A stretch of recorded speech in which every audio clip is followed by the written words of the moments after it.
जिस दिन से उसने कहा था कि मुझे तुमसे प्यार है, कसम खा के कह रहा हूं उसी दिन से अपने सर पे तो शनिचर सवार है। ये प्यार मोहब्बत का बड़ा ही कठिन विषय है और इसमें जो पड़ गया तो उसका बंटा ढार हो गया, खुला खेल है। और बाद में जो प्यार करने के बाद में जब प्यार किया और प्यार करने के बाद शादी कर ली और शादी करने के बाद जब अपना दुखड़ा सुनाते हैं तब सही सही समझ में आता है कि प्यार का साइड इफेक्ट कहां तक पहुंचा है।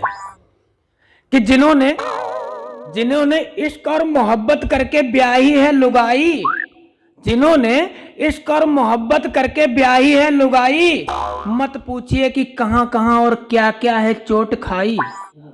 मत पूछिए कि कहां कहां और क्या क्या है चोट खाई। और चोट पर चोट दी है उन्होंने, चोट पर चोट दी है उन्होंने, जो आज ससुराली हैं, जो आज ससुराली हैं। और नस नस शरीर दुखता है भाई साहब जब चलती है पुरवाई, नस नस शरीर दुखता है जब चलती है पुरवाई। तो आप समझ सकते हैं कि हमारी कविता में दिमाग लगाने की कोई जरूरत नहीं है भाई साहब। दिमाग वो लगाता है जिसके पास होता है, अपने पास है ही नहीं तो लगाएंगे क्या। बस सीधे सीधे सुनिए, मजा लीजिए। कि शादी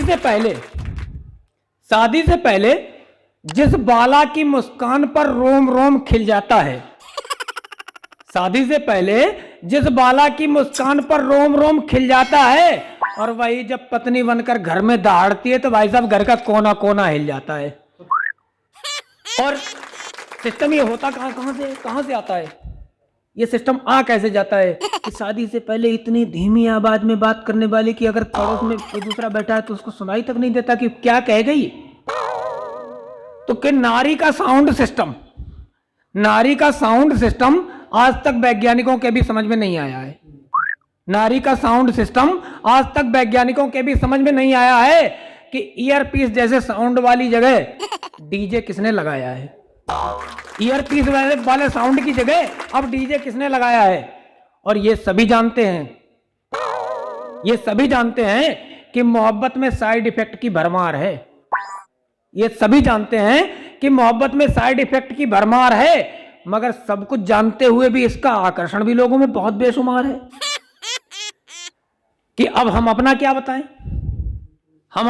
बताएं, जिस दिन से उसने कहा था कि मुझे तुमसे प्यार है, कसम खा के कह रहा हूं उसी दिन से अपने सर पे तो शनिचर सवार है।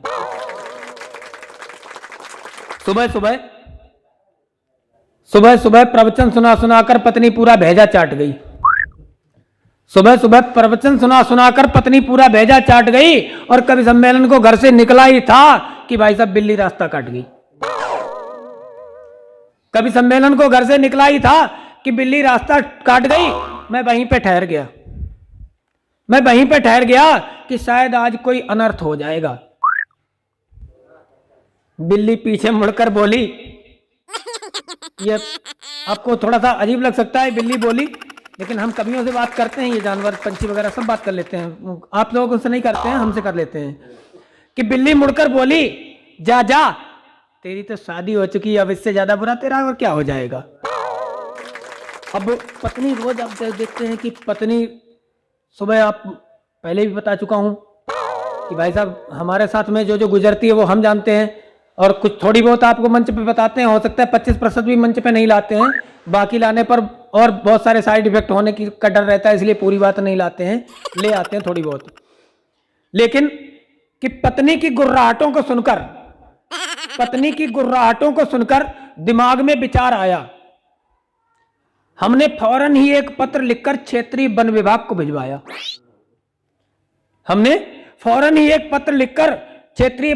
को भिजवाया। कि महोदय अगर आप चाहें तो हम मुसीबत से उबर सकते हैं, और आपका तो रोज का ही काम है, क्या मेरे घर की शेरनी को काबू कर सकते हैं? आपका तो रोज का ही काम है, क्या मेरे घर की शेरनी को काबू कर सकते हैं? और मेरे पत्र पर वन विभाग भी तुरंत ही हरकत में आया, और भाई साहब अगले ही हफ्ते उन्होंने मुझे पत्र का लिखित जवाब भिजवाया। अब क्या लिखा था कि वन्य जीव को घर लाकर आपने वन्य जीव कानून की अनदेखी की है, वन्य जीव को घर लाकर आपने वन्य जीव कानून की अनदेखी की है, और आप जो भी है भरो भुगतो। आपने शादी से पहले हमसे एनओसी नहीं ली है, आपने शादी से पहले हमसे एनओसी नहीं ली है। अब पत्नियों का पावर क्या होता है, पत्नियों का पावर क्या होता है, अपने टाइम टू टाइम अपनी सिस्टम को अपने अपडेट करती रहती हैं। जैसे ना हमारे मोबाइल में ऐप होते हैं, टाइम टू टाइम अपडेट आते रहते हैं, डाउनलोड करते रहिए।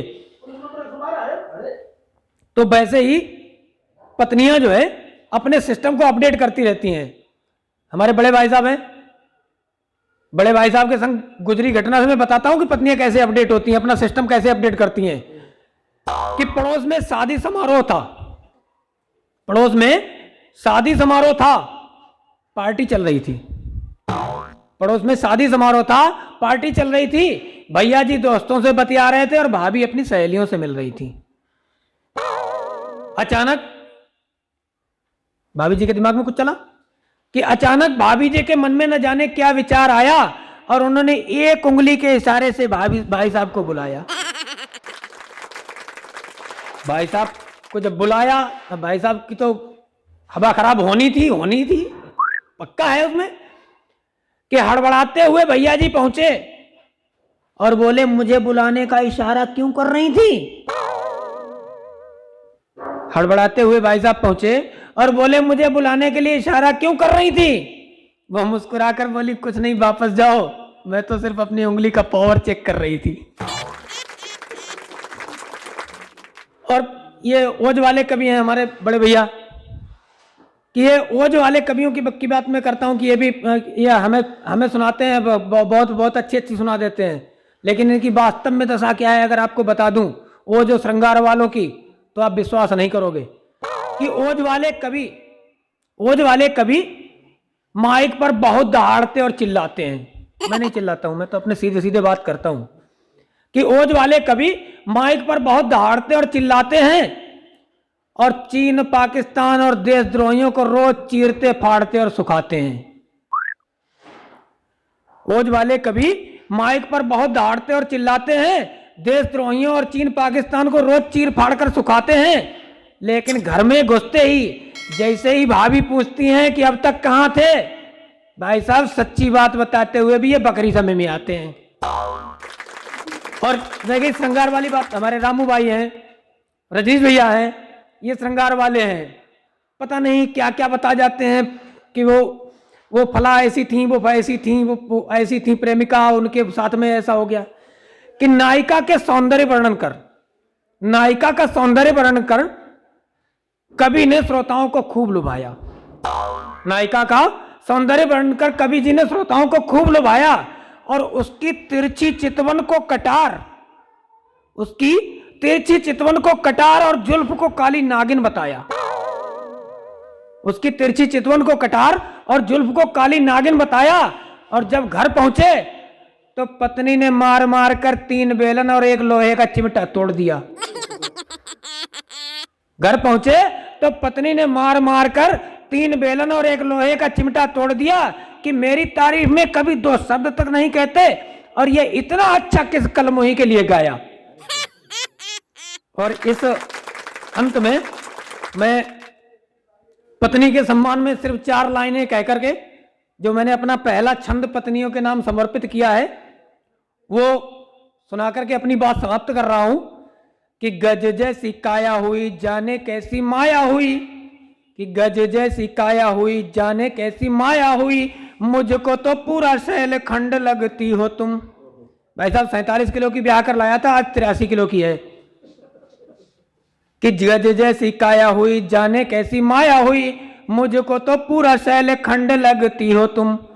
और जब जब सताती हो तो हाड़ से कपाती हो, तो जब जब सताती हो तो हाड़ से कपाती हो, तो माघ पूस वाली वही ठंड लगती हो तुम। कि रोष में भरी हो जब क्रोध में जरी हो, जब रोष में भरी हो जब क्रोध में जरी हो, जब गर्मी जेठ मास की प्रचंड लगती हो तुम। और सच कहूं प्राण प्रिय पाप कुछ मैंने किए, दिया जो विधाता ने वो दंड लगती हो तुम। सच कहूं प्राण प्रिय पाप कुछ मैंने किए, दिया जो विधाता ने वो दंड लगती हो तुम। बहुत बहुत आभार।